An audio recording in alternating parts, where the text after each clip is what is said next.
Hello everybody. Good morning, good afternoon and good evening. How are you today? I'm fine, thanks. Aprendemos muito na última aula, não é verdade? Lembra do que foi visto? Indefinite articles, plural of words e demonstrative pronouns. Além disso, explorar o vocabulário sobre professions, occupations e cardinal numbers. A diferença entre how are you e how old are you? E vimos também o uso de sorry, que pode servir para pedir que alguém repita algo quando você não entender o que foi dito. Acompanhe comigo no slide a seguir quais serão os objetivos da aula de hoje. Então, nós temos como objetivos, primeiro, identificar nomes de lugares comerciais e outros pontos geográficos, reconhecendo sua escrita. Fornecer e solicitar informações sobre como chegar a algum lugar, utilizando as question words e a imperative form. Próximo aí, localizar-se no espaço, utilizando adequadamente as preposições in, on, at. E localizar no tempo e no espaço, utilizando o léxico referente aos dias da semana, meses e estações do ano. Reconhecer os numerais ordinais, observando sua pronúncia e grafia. E, por último, referir-se a pessoas, coisas e lugares, utilizando o zero article, ou zero article, e o definite article. Vamos continuar acompanhando Rosa e suas experiências no exterior. Ela foi ao encontro de sua amiga Christine no pub, onde Dub, o namorado da amiga, trabalha. É lá que a turma de colegas costuma se reunir. Entretanto, apesar de o pub não ser muito longe da Columbus College, Rosa ainda não está familiarizada com a cidade de Chicago. Por isso, precisa pedir informações. Acompanhe o diálogo na página 66 do seu livro. Na conversa que você acompanhou, ao solicitar informação de como chegar ao pub para a senhora que está at the bus stop, Rosa utilizou a pergunta "What's the way to the nightclub?" ou "the night pub?" A resposta deu-se tendo como referência um local, no caso uma grocery store. Na página 67 e 68, você conhecerá outros estabelecimentos comerciais que pode encontrar em uma cidade. Existem ainda outros locais que não são comerciais, mas úteis para localizar-se em uma cidade. Com este conteúdo, é possível que você consiga reconhecer alguns locais na cidade. Para verificar sua compreensão e sobre este tema, realize a Activity Places in the City na página 68. Com a utilização de algumas question words, será possível perguntar sobre a localização desses estabelecimentos. É o que veremos a seguir. No diálogo que você acompanhou no início da aula, Rosa dirigiu-se a uma pessoa na rua para saber como chegar ao pub. Para obter a informação, ela utilizou a frase. Acompanhe no slide. What's the way to? Com essa pergunta, que significa qual o caminho para, você obtém instruções como chegar a um local, que ruas tomar, onde dobrar, por quantas quadras andar. É diferente de perguntar where's, que, por significar onde fica, indica que você está perguntando qual o endereço de um local e não como chegar lá. No caso de Rosa, se ela tivesse perguntado Where is the night pub? Teria obtido como resposta It's at 324 Pine Street. E não todas aquelas orientações necessárias para que de fato ela chegasse lá. Como você pode perceber, saber escolher qual a question word a ser utilizada é fundamental para você conseguir obter a exata informação que deseja. Que tal fazer a Activity Sentence Order e praticar um pouco as question words? Na página 69. Não basta, entretanto, apenas obter a informação quanto ao local. Além dela, é preciso entender em que ponto de uma rua ele está localizado. Nesse caso, você necessitará conhecer como expressar localizações. Portanto, a seguir, veja algumas prepositions e expressions of place no slide a seguir. 3 preposições são frequentemente utilizadas para expressar posição em inglês: in, on e at. In significa dentro de ou em, mas a ideia expressa por essa preposição é de que aquilo a que nos referimos está contido dentro de um espaço limitado. Por exemplo, dentro de um prédio, cidade ou país. Então nós temos o exemplo, I'm in Chicago. A preposição at também pode ser entendida como em, mas diferentemente de in, ela estabelece uma relação com o ponto e. Na maioria das vezes, nosso objeto de interesse pode não estar dentro de algo. Okay? Então nós temos aqui I'm at the door. Da mesma forma, quando alguém está na escola, em casa, no pub, não se pode ter certeza de que a pessoa está dentro da construção. Ela pode estar no pátio, no jardim, na entrada ou realmente dentro do prédio. Por essa razão, utiliza-se a preposição at. Já para on, o significado mais comum é sobre uma superfície. Em relação a locais em uma cidade, considera-se que ruas são superfícies. Por isso, para dizer que o banco fica na Nicollet Boulevard, usamos on. Então, the bank is on Nicollet Boulevard. Quando o local fica em uma esquina, dizemos também on the corner of. A exceção, então, fica por conta da expressão at the end of the street, na qual temos at ao invés de on.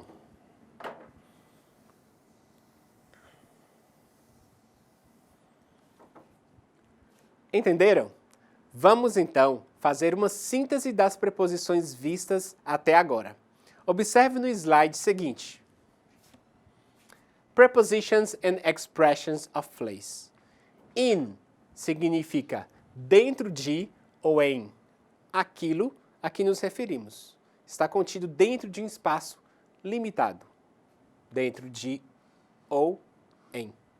At pode ser entendida como em, mas estabelece uma relação com um ponto e, na maioria das vezes, aquilo a que nos referimos pode não estar dentro de algo. On indica que algo está sobre uma superfície. Então nós temos aí essas três preposições, in, at e on. Existem outras preposições of place que também são importantes quando se trata de localização. Vamos observar no slide. Então, nós temos prepositions of place, nós temos in front of, vocês têm a tradução aí no seu livro didático, opposite, across, next to, beside, between, above, under, past, near.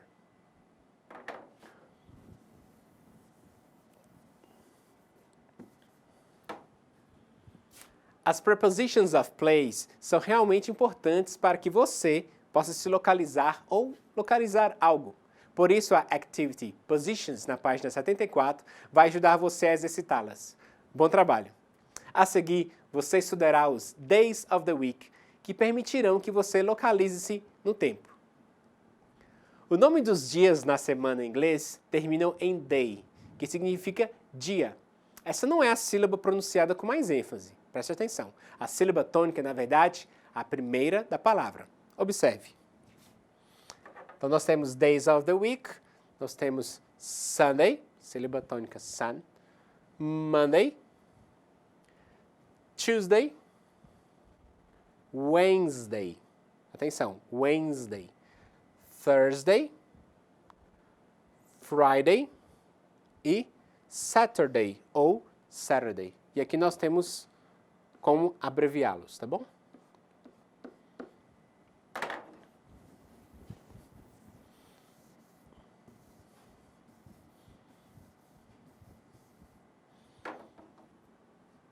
Na língua inglesa, os dias da semana sempre são escritos com a letra inicial maiúscula, independentemente de virem no início, no meio ou no fim da frase. Dois desses dias compõem o chamado weekend, Saturday e Sunday. A partir deste vocabulário, pratique seu conhecimento com a Activities Days of the Week na página 75 do seu livro didático. Além dos dias da semana, podemos usar os meses ou estações do ano para nos localizarmos no tempo. Acompanhe-os no próximo slide. Ok. Months of the year. Você percebeu que os meses do ano não são tão diferentes de como são chamados em português. Por essa razão, é preciso ter atenção a escrevê-los para não misturar a forma escrita das duas línguas. Assim como os Days of the Week, os Months of the Year são escritos sempre com a inicial maiúscula. E sua abreviatura são as 3 primeiras letras do nome do mês, exceto May, que não é abreviado. Então nós temos Months of the Year, January, February, March, April, May. Atenção à forma de abreviar, né? Que você utiliza a mesma forma no May. June, July, August, September, October, November e, para finalizar, December.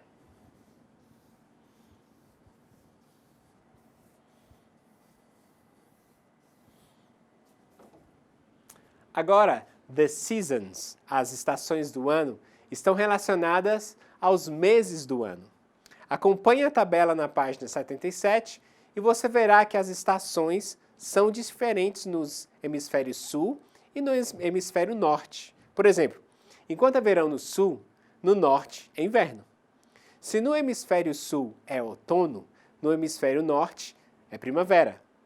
Diferentemente dos Days of the Week ou dos Months of the Year, as seasons, estações, não precisam ser escritas com a inicial maiúscula, a não ser quando for parte de um nome, como por exemplo, Winter Avenue. Veja no slide a seguir os nomes das estações do ano. Então nós temos Spring, Summer, Autumn, Fall e Winter. O vocábulo fall, quando é verbo, significa cair e vem daí seu uso para identificar o outono, já que nessa estação as folhas de muitas árvores caem. Autumn é mais utilizada no inglês britânico em países como Inglaterra, Irlanda, Escócia e Austrália, enquanto fall é característico do inglês americano, Estados Unidos e Canadá.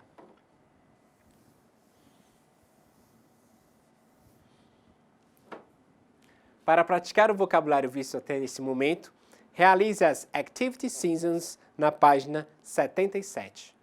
Depois, retorne ao conteúdo para estudar algumas expressões e preposições de tempo.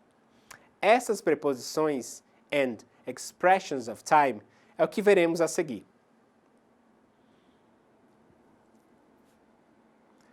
Carlton, o rapaz que trabalha no pub, realiza inúmeras tarefas e tem muitos compromissos. Veja como ele tenta organizar sua agenda na página 77 e 78. Nos dias da semana, Carlton utiliza a preposição on. O que ocorre é que algumas preposições que são utilizadas para designar posição espacial também são usadas quando precisamos nos localizar temporalmente. 3 delas, in, on e at, são fundamentais neste caso, tá bom? Acompanhe as situações de uso no slide a seguir. Quando falamos em anos, meses e estações do ano. On, quando falamos de dias da semana ou do mês, acompanhado da data, ok? O mês acompanhado da data. E at, quando falamos de horários.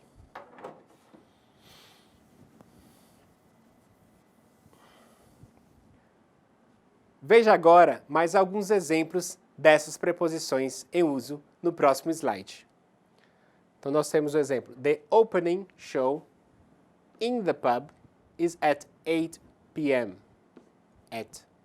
Dube's great night is on Sunday, dia da semana. Christine's birthday is on June, seguido da data. The music festival in the pub is in the spring, estação do ano, ok?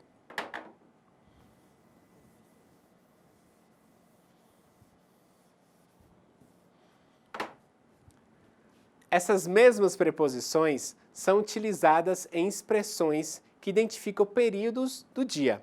Vamos acompanhar no próximo slide? Exemplos, examples. Carlton works in the restaurant.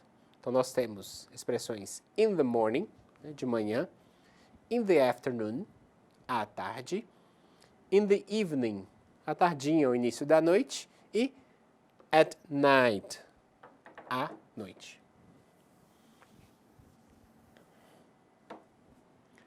Compreender o uso das prepositions of time permite que você se comunique de forma adequada. Para exercitar este conteúdo, realize a Activity Talking About Time na página 80. Quando pedimos informações quanto à localização de lugares, normalmente obtemos como resposta um verbo no imperativo, nos indicando o que fazer. Veja como utilizá-los a seguir. No início desta aula, você acompanhou Rosa solicitando informações para chegar a um determinado lugar. Para dar informações nessas situações, utilizamos o imperativo. Em geral, este modo verbal é utilizado quando se está dando ordens, comandos, instruções e, consequentemente, quando se está dando direções, giving directions. Essa estrutura é muito fácil, não só de ser compreendida, como também produzida, já que se trata de utilizar a forma do verbo no infinitivo sem a partícula to. Não é preciso acrescentar nenhum pronome, pois se pressupõe que a pessoa que fala está se dirigindo diretamente à outra. Aqui está recebendo uma ordem ou instrução. Caso se trate de uma ordem ou instrução para que a pessoa não faça algo, basta acrescentar don't no início da frase. Observe no slide. Então, nós temos a imperative form affirmative. Nós temos aqui come here, o verbo no infinitivo sem o to. Né? Imperative form na negativa, como eu falei para vocês, acrescenta-se o don't, com o verbo no infinitivo sem o to.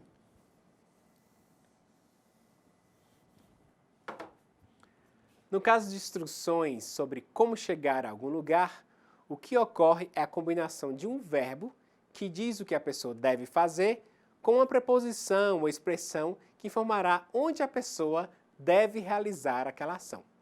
Há uma tabela na página 81, onde você poderá conferir vários exemplos.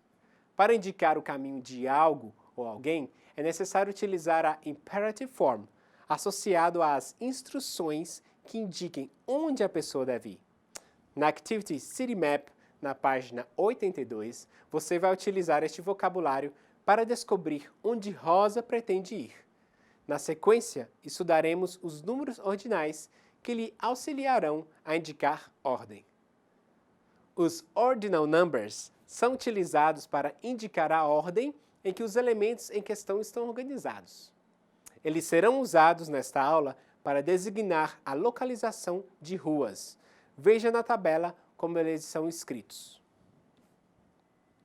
Nós temos a regra geral para a formação dos ordinal numbers é acrescentar TH no final dos cardinal numbers. Algumas exceções, vamos acompanhar. Os três primeiros ordinais têm uma forma própria: first, second e third. Nos ordinais fifth, ninth e 12th, há uma mudança em sua escrita. Percebam. Nas dezenas após o tenth, décimo, o Y final é substituído por IE e só então se acrescenta o TH no final. 20th, 30th. Para compor os números entre as dezenas, você só precisa utilizar a forma do ordinal do último dígito. Por exemplo, 21st. Então, a primeira dezena e o segundo número ordinal. O acréscimo do TH também vale para centenas e milhares. Então, nós temos aqui 100th e 1000th.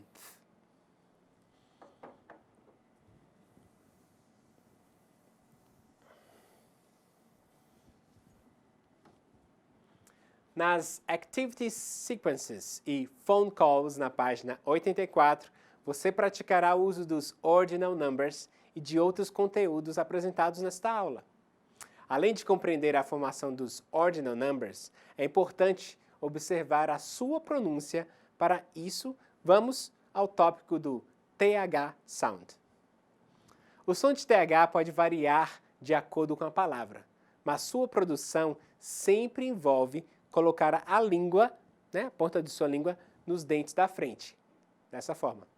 Esse som não existe no português e por isso você não está acostumado a fazê-lo. Você sempre deve tocar os dentes com a ponta da língua. Você viu que, a partir do fourth, os números ordinais terminam em TH.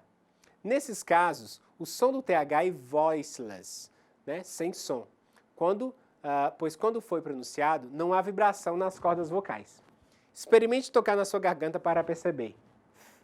Quando o som TH é voiced, ou vozeado, existe uma vibração nas cordas vocais ao produzi-lo. Portanto, se você tocar na sua garganta, deverá senti-la vibrar ao produzir o V.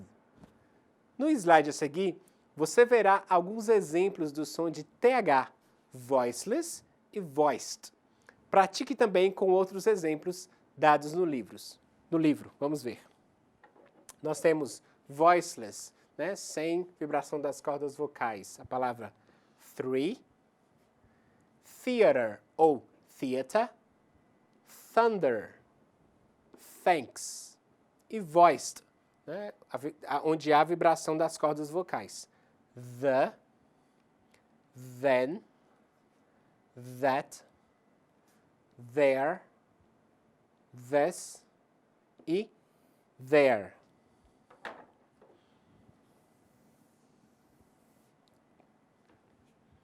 Em alguns momentos, os cardinal e os ordinal numbers podem ser confundidos devido à proximidade da pronúncia entre alguns números. Ouça e repita os números na página 85, a fim de assimilar o som corretamente. Os números estão dispostos nos pares para que você possa diferenciá-los com mais facilidade. Observe que na coluna teen, a sílaba forte é a última, ou seja, é o próprio teen. Por outro lado, na coluna das dezenas, a sílaba forte está nas primeiras partes da palavra, na primeira parte. Essa distinção entre os sons é importante, já que fará toda a diferença ao mostrar que você está se referindo a um número ou ao outro. Reconhecer a diferença do som de TY e teen permite que você consiga compreender melhor a pronúncia dos números ordinais e cardinais em língua inglesa. Na Activity Birthday List, na página 86, Rosa irá completar uma lista de aniversário dos amigos dela. Então, que tal ajudá-la? Vamos mudar de assunto agora, pessoal. Em inglês, existe apenas um vocábulo para o artigo definido, the, que representa as 4 formas desse item no português: masculino, feminino, singular e plural. Ou seja, the significa o, a, os, as. E sabemos qual é seu exato significado quando observamos a palavra que o acompanha. Vamos ver no slide a seguir o seu uso. Então, nós temos The Cathedral of Chartres, a Catedral de Chartres. Então, nós temos a catedral. The vegetables in that market, os vegetais naquele mercado.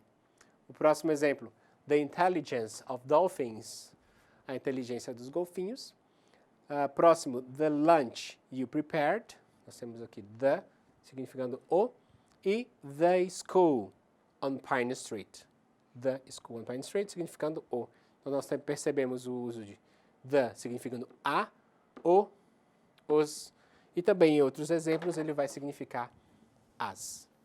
Bem fácil, não?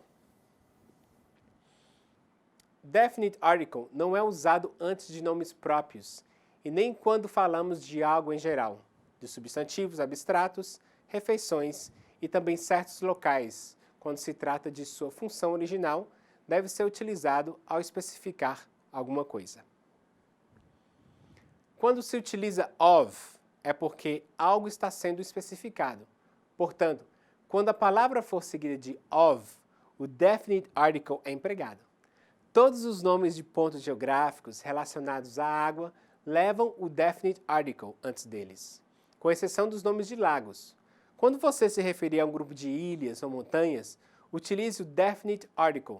Porém, se for apenas uma ilha ou montanha, não. com as Activities Geographic Culture e Articlena, or not, na página 90, aproveite para exercitar o que foi estudado até o momento. Bons estudos! That's all, folks. Então é isso, pessoal. Nessa aula você viu Rosa solicitando ajuda para chegar ao pub.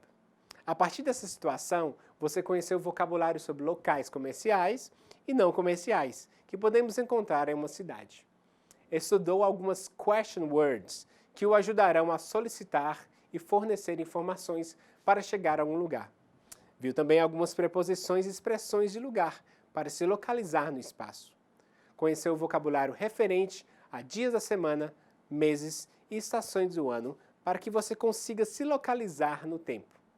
Estudou a imperative form, para dar ou compreender instruções.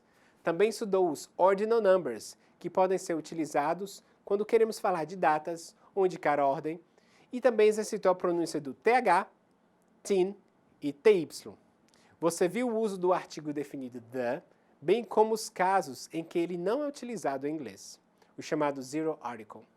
Nas próximas aulas, você continuará a fazer uso de muitos desses itens gramaticais e lexicais. Portanto, procure exercitá-los sempre que possível.